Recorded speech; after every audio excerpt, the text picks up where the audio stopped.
ജിൽസൺ ആണ് കോഴിക്കോട് നിന്ന്. ജിൽസൺ, താങ്കൾ എങ്ങനെയാണ് ഇപ്പോഴത്തെ ഈ ലോക സാഹചര്യങ്ങളെ വിലയിരുത്തുന്നത്? നമസ്കാരം സാറേ. നമസ്കാരം. ഇറാൻ എന്നെ വീഴ്ത്താനാവുമോ എന്ന് ചോദിച്ചാൽ അതിന്റെ ഉത്തരം പിന്നീട് പറയാം. ആദ്യം ഇതൊരു ആക്സിസ് ഓഫ് ഈവിലാണ്. അതായത് ഇറാൻ, നോർത്ത് കൊറിയ, അങ്ങനെ അവർക്ക് ഒരു പ്രത്യേകിച്ച് ഒരു ജനാധിപത്യത്തിലൊന്നും അവർ വിശ്വസിക്കുന്നില്ല. ഇറാന്റെ ലക്ഷ്യം ഒരു പണ്ടത്തെ ഒരു പേർഷ്യൻ സാമ്രാജ്യം പോലെ ഒരു സാമ്രാജ്യം, അതായത് തുർക്കി ഒഴികെയുള്ള, തുർക്കിനെ അവർക്ക് കീഴ്പ്പെടുത്താനാവില്ലെന്ന് അവർക്കറിയാം. അപ്പൊ തുർക്കി ഒഴികെ സൗദി അറേബ്യ, ഖത്തർ, ഈ അറബ് രാഷ്ട്രങ്ങൾ ഉൾപ്പെടുന്ന ഒരു ഇതിലേക്കാണ് അവർ പോയിക്കൊണ്ടിരിക്കുന്നത്. അതൊരു ഈ അമേരിക്ക ഈ ന്യൂക്ലിയർ ബോംബുകൾ തകർക്കാതെ വിട്ടിരുന്നെങ്കിൽ അത് ഒരു പക്ഷേ ഒരു 2-3 വർഷത്തിനുള്ളിൽ അവർ ഓൾറെഡി 5000 കിലോമീറ്റർ പോകുന്ന മിസൈൽ ഓൾറെഡി അവര് ആക്കി കഴിഞ്ഞു. അപ്പൊ പിന്നെ നമുക്ക് അറിയാലോ 5000 കിലോമീറ്റർ. സംശയം ചോദിച്ചോട്ടെ,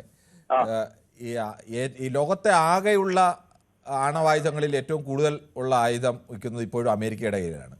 മറ്റൊരു ഭാഗം നിൽക്കുന്നത് ഇസ്രയേലിന്റെ കയ്യിലാണ്. ആ രാജ്യങ്ങൾ ഉണ്ടാക്കാത്ത ഭീഷണി എന്താണ്? ആണവായുധം പോലും സ്വന്തമായി ഇറാൻ ഉണ്ടാക്കുന്നത്. ഈ അമേരിക്ക ലോകത്ത് രാജ്യങ്ങളെല്ലാം പോയി ഉണ്ടാക്കിയ നാശനഷ്ടം പോലെ, ലോക രാജ്യങ്ങൾ എല്ലായിടവും പോയി അവരുണ്ടാക്കിയ കുഴപ്പം പോലെ ഇറാൻ ലോക രാജ്യങ്ങൾ എവിടെയും പോയി കുഴപ്പമുണ്ടാക്കുന്ന ഒരു രാജ്യമല്ല. അവരുടെ രാജ്യത്തിലെ കുഴപ്പങ്ങൾ ഉണ്ടായി കാണും, പക്ഷേ മറ്റുള്ളവരെ ഒന്നും പോയി കുഴപ്പമുണ്ടാക്കിയ രാജ്യമല്ല. പിന്നെ താങ്കൾ എന്തിനാണ് ഈ അമേരിക്കയെ പേടിക്കാതെ ഇറാനെ പേടിക്കുന്നത്? അല്ല, അമേരിക്കയെ പേടിക്കാതെ എന്ന് പറഞ്ഞു കഴിഞ്ഞാൽ അമേരിക്ക എന്ത് പറഞ്ഞാലും ഒരു ഡെമോക്രാറ്റിക് കൺട്രിയാണ്. പക്ഷെ അവർ ചെയ്യുന്ന ലോകത്ത് എവിടെയും പോയി ചെയ്യുന്നതിനകത്ത് ഏതെങ്കിലും നീതീകരണം ഉണ്ടോ? അതല്ല, ട്രംപ് വന്നപ്പോ കുറച്ചൊരു ഒരു ഫാർ റൈറ്റ് എന്ന് പറയാം, അതിലേക്ക് പോയി അവര് കുറച്ചും കൂടെ അവരുടെ കാര്യങ്ങള് അതായത് പ്രവൃത്തിയിലേക്ക് വന്നു എന്ന് മാത്രമേ ഉള്ളൂ. ഇതൊക്കെ മനസ്സിലുണ്ടായിരുന്ന കാര്യങ്ങളാണ്. മുൻ പ്രസിഡന്റുമാർക്ക് ചെയ്യാൻ ധൈര്യമില്ല, ചങ്കൂറ്റുണ്ടായിരുന്നില്ല.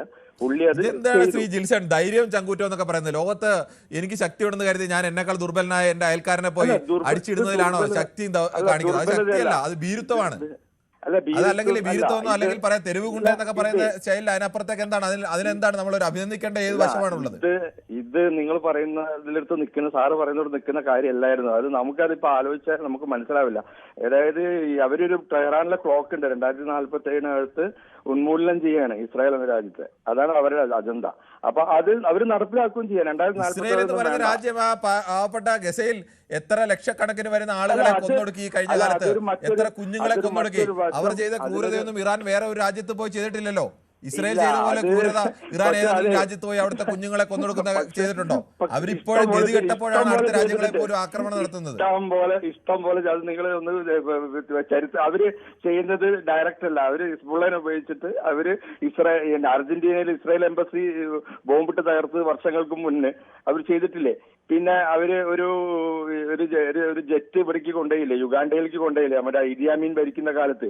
എന്നിട്ട് ഇസ്രായേൽ അവിടുത്തെ 180ഓളം പാസഞ്ചേഴ്സിനെ അവിടെ സംശയം താങ്കൾ തന്നെ പരിശോധിച്ച് നോക്കൂ. കഴിഞ്ഞ ഒരു 10 വർഷം മാത്രം എടുക്കാം. കഴിഞ്ഞ 10 വർഷത്തിനിടയിൽ ഇസ്രായേൽ ലോകരാജ്യങ്ങളിലെ ആളുകളെ കൊന്നൊടുക്കിയതിന്റെ കണക്ക്, ഇറാൻ നടത്തിയ ആക്രമണം ഏതെങ്കിലും തരത്തിൽ താരതമ്യമുണ്ടോ? ഇസ്രായേൽ എന്ന് പറയുന്ന രാജ്യം ലോകത്ത് എവിടെയും പോയി കൂട്ടക്കുരുതി നടത്തുന്ന ഒരു രാജ്യം, അതും ഇറാനുമായി നിങ്ങൾ എങ്ങനെയാണ് താരതമ്യപ്പെടുത്തുന്നത്? ഇത് അങ്ങനെയല്ല. ഇത് ഞാൻ പറയട്ടെ, ഒരു രാഷ്ട്രം തനിച്ചാണ്. ഇസ്രായേൽ ഇല്ലായിരുന്നെങ്കിൽ ഈ അറബ് രാഷ്ട്രങ്ങളും ഇറാനും കൂടെ അത് ഇല്ലാതായനെ. അതിപ്പോ ഇന്നും പിടിച്ചു നിൽക്കുന്ന അവരൊരു പ്രത്യേക ഒരു എന്താ പറയാ, അവരുടെ ചങ്കൂറ്റം ഒരു വേറെ ലെവലാണ്. അപ്പൊ അതുകൊണ്ടാണ് അവര് ഈ ഇറാന്റെ അങ്ങനെയാണെങ്കിൽ ഇറാന്റെ പക്കൽ അവർ ഈ ലോകത്തിന്റെ രാജ്യങ്ങളിലൊക്കെ പറഞ്ഞത് കേട്ട് അവർ ആണവ ആയുധങ്ങളിലേക്ക് നീങ്ങാതെ കരാറൊക്കെ ഉണ്ടാക്കുന്നതിന് പകരം അവർ ആണവായുധം ഉണ്ടാക്കിയിരുന്നെങ്കിൽ ഇന്നിപ്പോൾ ഇറാനെ തൊടാൻ ഇസ്രായേലിനോ അമേരിക്കയ്ക്കോ ധൈര്യം വരുമായിരുന്നു? ഇല്ല, വരില്ലായിരുന്നു. തീർച്ചയായിട്ടും. അതുകൊണ്ടാണ് സമാധാനം, ലോകത്തിന്റെ സമാധാനത്തിന് വേണ്ടി അവർ ആയുധം ഉണ്ടാക്കിയില്ല. അതുകൊണ്ട് ഇന്ന് അവർ അനുഭവിക്കുന്നു. ആയുധം ഉണ്ടാക്കിയവരുടെ പക്ഷത്താണ് നീതി, അവരാണ് ശക്തന്മാരെന്നൊക്കെ താങ്കൾ അവകാശപ്പെടുകയും ചെയ്യുന്നു. യുറേനിയം സമ്പുഷ്ടീകരണം 60% ഇനി 80% എത്താൻ അധികം സമയം വേണ്ട. എനിക്ക് തോന്നുന്ന ഒരു 1-2 മാസങ്ങൾക്കുള്ളിൽ വെപ്പൺസ് ഗ്രേഡിലേക്ക് പോയൊരു ബോംബ് ഇടാനുള്ള ഇതിലേക്ക് വന്നു കാര്യങ്ങള്. ഇസ്രായേൽ വന്നാൽ എന്താണ് കുഴപ്പം? വരാൻ പാടില്ലല്ലോ. അത് ഇങ്ങനെ ഇസ്രായേലിന്റെ പക്ഷത്തിരിക്കുന്ന ആയുധങ്ങളും അമേരിക്കയുടെ പക്ഷത്തിരിക്കുന്ന ആയുധങ്ങളും ഒക്കെ അവർ നിർവീര്യമാക്കേണ്ട, അതൊന്നും അവർ ചെയ്തിട്ടില്ലല്ലോ. അല്ല, അത് നിർവീര്യമാക്കാൻ ഇനി പറ്റില്ല. അത് നിർവീര്യമാക്കിയ സാധ്യത, അതിനുള്ള സാധ്യത എനിക്ക് അറിഞ്ഞൂടാ. സയന്റിസ്റ്റ് അല്ല. പക്ഷെ ഈ പാകിസ്ഥാന്റെ കയ്യിൽ ഇരിക്കുന്ന പോലെയാണ് ഇവരുടെ കയ്യിൽ ഇരുന്നാല്.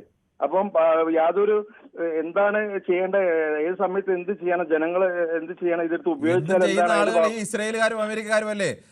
അന്യ രാജ്യത്തെ ഭരണാധികാരിയെ തൂക്കിയെടുത്തുകൊണ്ട് സ്വന്തം രാജ്യത്ത് കൊണ്ടുവരിക, മറ്റൊരു രാജ്യത്തെ ഭരണാധികാരിയെ ഒരു സുപ്രഭാതത്തിൽ പെട്ടെന്ന് തന്നെ അവരെ കൊലപ്പെടുത്തുക, ഇതെല്ലാം ചെയ്യുന്നത് എത്രയും വലിയ വൃത്തികേടുകളൊന്നും ഈ ചെറിയ രാജ്യങ്ങളൊന്നും ചെയ്യുന്നില്ലല്ലോ. ഞാൻ പറയട്ടെ, ലോകത്തിന് മുഴുവൻ ദോഷം വരുന്ന ഒരാളാണ് അത് ഫിനിഷ് ചെയ്യുന്നതിൽ എന്താ ലോകത്തിന് മുഴുവൻ ഏറ്റവും കൂടുതൽ ഇപ്പൊ ദോഷം വരുത്തുന്ന ആൾ ഖമനേ അല്ലല്ലോ, ഖമനയേക്കാൾ ദോഷം വരുത്തിയ ആളല്ലേ ഈ പറയുന്ന ഇസ്രായേലിന്റെ പ്രധാനമന്ത്രി ബെഞ്ചമിൻ നെതന്യാഹു. എത്രയോ അമേരിക്കൻ ആളുകളെ കൊന്നിട്ടുണ്ടെന്നുള്ളതിന്റെ കണക്ക് ആരാണ് കൂടുതൽ? ഞാൻ ഇറാൻ അങ്ങനെ ചെയ്തിട്ടില്ലെന്നോ, ഇറാൻ നല്ല രാജ്യമാണെന്നോ, ഇറാൻ മെച്ചപ്പെട്ട രീതിയിൽ പ്രവർത്തിക്കുന്ന രാജ്യമാണെന്നോ ഞാൻ പറയുന്നില്ല. അവർ ഈ പറയുന്ന പല തീവ്രവാദ പ്രവർത്തനങ്ങൾക്കും ഇതൊക്കെ സഹായം ചെയ്തിട്ടുള്ള രാജ്യമാണ്. പക്ഷെ അവർ ചെയ്തതിന്റെ 1000 മടങ്ങെങ്കിലും മോശപ്പെട്ട പ്രവൃത്തി ചെയ്തിട്ടുള്ള രാജ്യങ്ങളാണ് അമേരിക്ക. അത് നോക്കിയിട്ട് കാര്യമില്ല സാറേ. അത് അവരൊരു ആഗോള ഡെമോക്രാറ്റിക് ശക്തിയാണ്. അപ്പൊ ഒരു ഡെമോക്രാറ്റിക് ആയിട്ട് അവർ വളർച്ചയ്ക്ക് വേണ്ടി മറ്റുള്ള രാജ്യങ്ങൾ ഓയിൽ എണ്ണ ഖനനം ചെയ്യാൻ പറ്റുന്നവർക്ക് ഖനനം ചെയ്യാൻ, അവരുടെ ശക്തന്മാരുടെ എണ്ണ ഖനനം ചെയ്യാൻ ലോകത്തില് പല രാഷ്ട്രങ്ങളിൽ കഴിയാത്ത സ്ഥലങ്ങളിൽ പോയിട്ട് എണ്ണ ഖനനം ചെയ്ത് ആ രാജ്യത്തിനും കൂടി ലാഭം ഉണ്ടാക്കി കൊടുക്കുന്ന പണി ചെയ്യുന്ന ആൾക്കാരാണ് അവര്. അപ്പൊ പിന്നെ അവർ അതിൽ നിന്നൊരു ഓഹരി എടുക്കും. ശരി, ഓക്കെ, എന്തായാലും കൊള്ളാം താങ്കളുടെ അഭിപ്രായം. അങ്ങനെ ശ്രീ വർഗീസ് ആണ് കൊട്ടാരക്കരയിൽ നിന്ന്. ശ്രീ വർഗീസ്, താങ്കൾ എങ്ങനെയാണ് ഈ ലോക സാഹചര്യങ്ങളെ വിലയിരുത്തുക? അതെ, ഞാൻ ചോദിക്കുന്നത് എനിക്ക് ഇരട്ട ചോദ്യം ചോദിക്കാവുള്ളൂ. അതായത് റഷ്യ ഉക്രൈനെ അടിച്ചത് ഏത് രീതിയിലാണ്? അതിന്റെ ഒരു ഉത്തരം പറയാമോ? റഷ്യ യുക്രൈനെ 4 ദിവസം കൊണ്ട് അടിച്ചു തീർക്കുമെന്ന് പറഞ്ഞ് പോയത് ഇതുവരെ വർഷം 3 കഴിഞ്ഞ് ഇതുവരെ അടിച്ചു കഴിഞ്ഞിട്ടില്ല. ഇതുവരെ ഒരു വിജയം ഉണ്ടാക്കാൻ കഴിയാതെ ഇപ്പോഴും യുദ്ധം തുടരേണ്ടി വരുന്ന അവസ്ഥയാണ്. അന്ന് പോയ ഘട്ടത്തിലൊക്കെ എന്താണ് എല്ലാവരും പറഞ്ഞത്? അവരുടെ ടാങ്കർ 40 കിലോമീറ്റർ നീളമുള്ള അവരുടെ ആയുധം എന്തോ ആ ഒരു വ്യൂഹത്തിന്റെ പേര് ഞാൻ മറന്നു. ആ വ്യൂഹം കടന്നു വരുന്നു, അത് നേരെ എത്തുന്നു, അത് നേരെ 4 ദിവസം കൊണ്ട് എല്ലാം തകർത്ത് വിജയം നേടുന്നു. ഇപ്പൊ 3 വർഷം കഴിഞ്ഞു, ഇപ്പോഴും അവിടെ വിജയം പൂർണ്ണമായി നേടാൻ കഴിഞ്ഞിട്ടില്ല. ചോദിക്കുന്നത് അത് എന്റെ ചോദ്യം, എന്റെ ഉത്തരം അതല്ല സാറേ.